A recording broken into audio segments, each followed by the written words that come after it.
Hi everyone, it's Beth, and today I want to talk about the U.S. Supreme Court ruling on sports betting. The Chinese Ministry of Industry and Information Technology has released its list of favorite coins, along with some red flags to look out for. And the SEC has released a mock ICO in an effort to educate investors.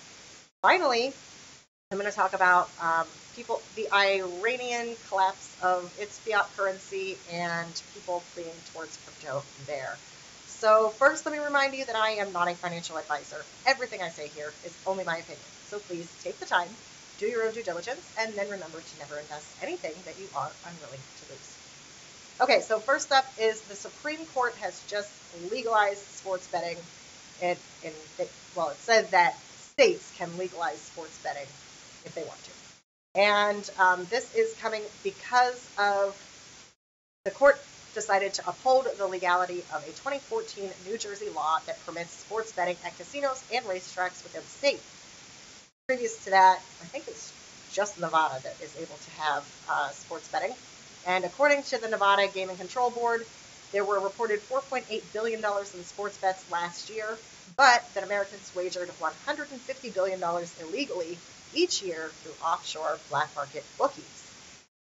So this is going to expand the market for legal sports betting here inside the country, assuming states want to do that. So what's happened here is that according to the majority opinion written by Samuel Alito, the legislation of sports gambling requires an important policy choice, but the choice is not ours to make. Congress can regulate sports gambling directly, but if it elects not to do so, each state is free to act on its own. So until there is some ruling coming from the legislature, the national legislature, we will be expecting that states will be allowed to make their own decisions about whether or not they want to allow betting, sports betting in their state. So I think that this is really good for cryptocurrency because online gambling and cryptocurrency, well, they're good friends. So earlier this year, the Gaming Standards Association formed the Blockchain Technical Committee. So it is, of course, that's being interpreted as a hint that the GSA is going to be looking to integrate the technology behind cryptocurrencies into the online gambling industry. Now, we are seeing that already.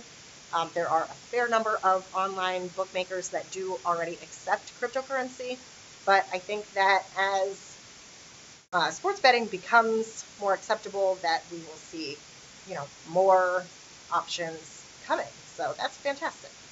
One option right now is Giftcoin. This is the ICO for the existing bookmaker VitalBet.com.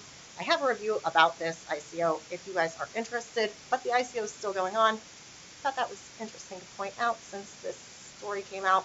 But also, I think it's going to be good for Funfair, which has their beta out right now, and they are looking for participants in Canada to test this out. So if you're in Canada and you want to do that, get in touch with Funfair. Okay, next up, let's talk about this list coming out of China's Ministry of Industry and Information Technology, and they are listing their top 28 favorite coins.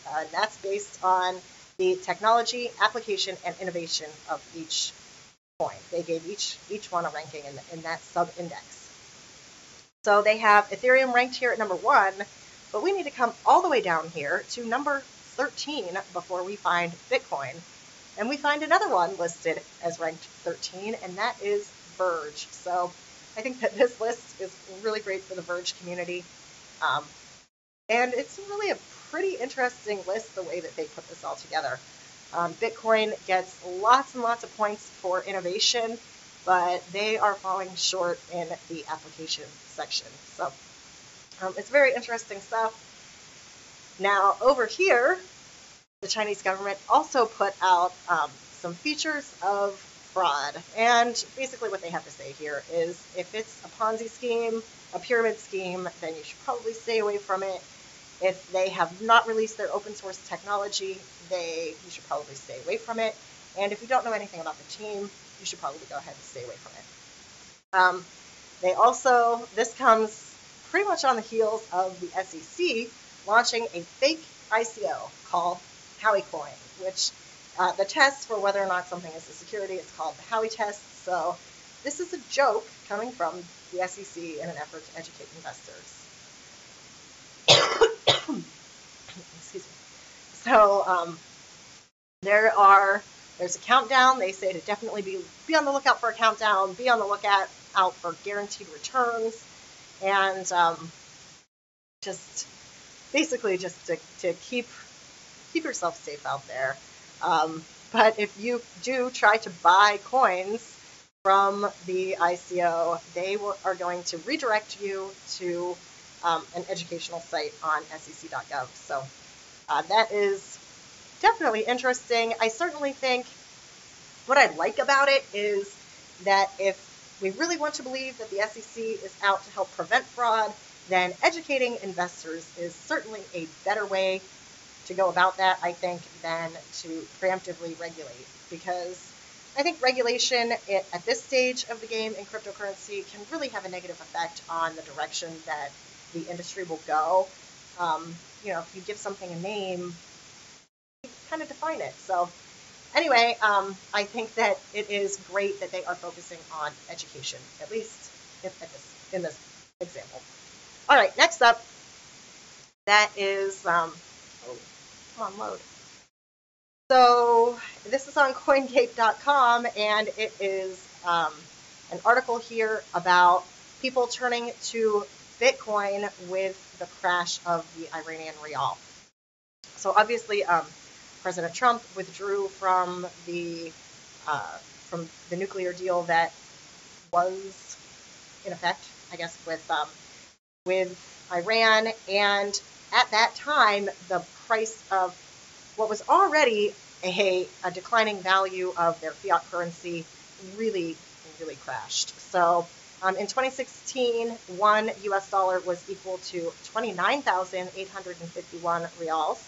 And then after the deal was cut down, that plummeted to 42,017 real for $1, which is actually trading for 50,000 real for a dollar on the black market.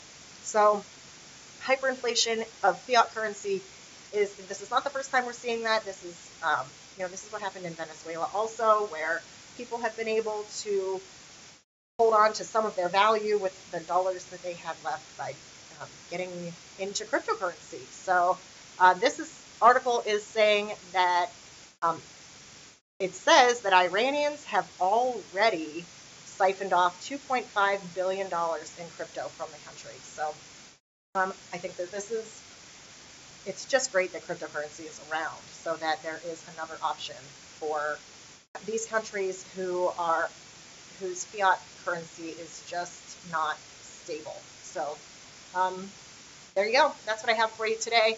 If you did like the video, then please do leave a like. And if you'd like to see more from me, then please do subscribe to the channel. If you have any questions or comments, you can leave those in the comment section. And as always, I'd like to thank you very much for your time today, and I will see you next time.